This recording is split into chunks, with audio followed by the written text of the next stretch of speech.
Good morning! After po ng fiesta, I'm sure ang mga tao naghahanap ng mga gulay.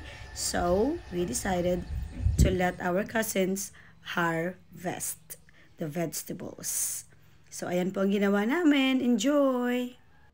If you have seen my videos, yung garden tour sa Iyas Farm at saka food trip, sila po mag-asawa ang mag-uumpisa ng farm na yon. Pero dahil fiesta sa aming barangay kahapon and they went to visit us at isa na rin sa mga reasons ng purpose ng kanilang visit ay para makita ang aming maliit na vegetable garden. So mayroon kami mga patola. Nakita nyo naman kanina yung sigarilyas, first harvest namin yun. Meron kaming patola, yes, masarap kumain ng baboy. Pero, mas masarap kumain ng gulay after kumain ng baboy. So, ayan yung aming patola. Hindi yan pwede kasi hindi na yan young. Hindi na pwedeng ilagay sa vegetable soup. So, ayan si Manong Atan. Ayan yung aking cousins. Mga cousins ko, mga magagaling din sa farm at enjoy sila kasi first time nila nakita yung purple na lupo. Fun fact, ang lupo po ay a very good source ng iron.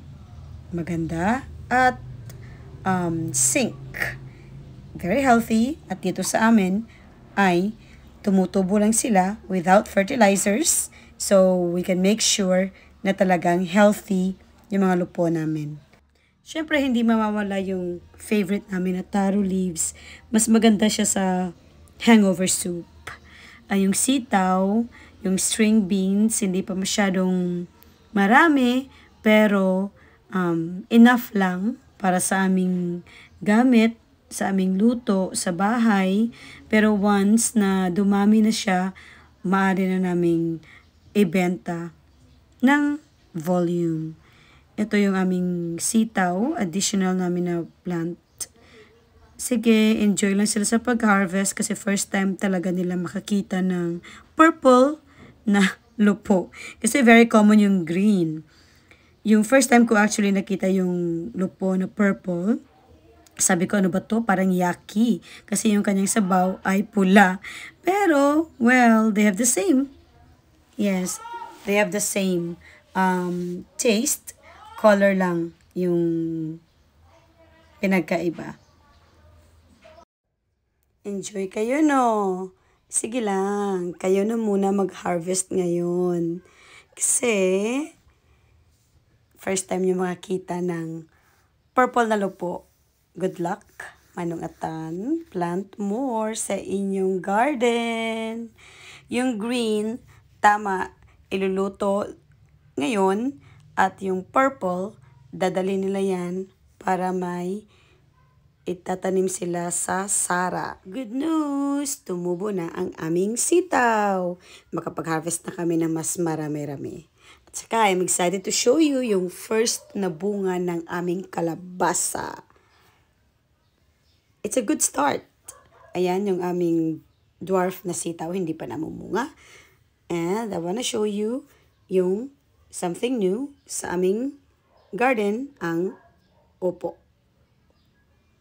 Napakamasunurin na vegetable, ang upo. Ito wala pa. Siling na buyo ilalagay ko dyan. Yung nanim namin na alugbate, perfect. Also, yung aming, ayan, okra.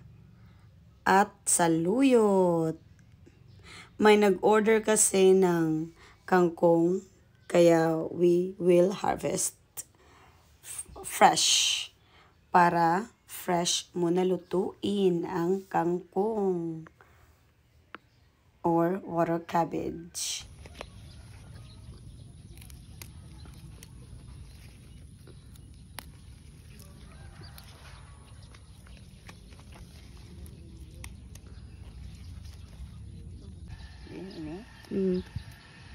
Dali man lang na maglaba. Nag-adlaw ka mag... Jawa po dito guru, amo ni ano? Alugbate kami diyo? Alugbate. Gani, taas-taas dyan.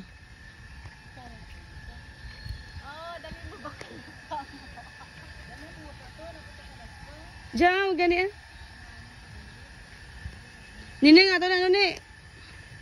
Kutsilyo ni.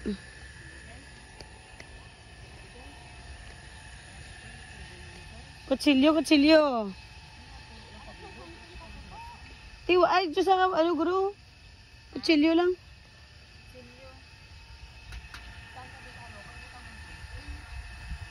May basket o may ilam, anang? Rabi mo, ay, ano ko? Tangko nga, dyan ko yung tanga.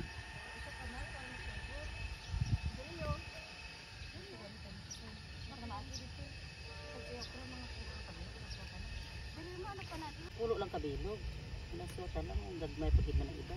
Kaya ang message ko po, if you have a piece of land, maari po kayong mag-start magtanim ng mga gulay kasi pwede kayong magbenta at higit sa lahat, you can eat fresh from your garden.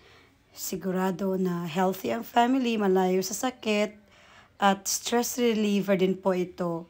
Although sometimes mahirap. Tama naman, mahirap sa umpisa, pero at the end of the day, you have something to harvest, you can eat healthy, and you can also earn money. For sure, nag-enjoy ang mga pinsan ko sa pag-harvest.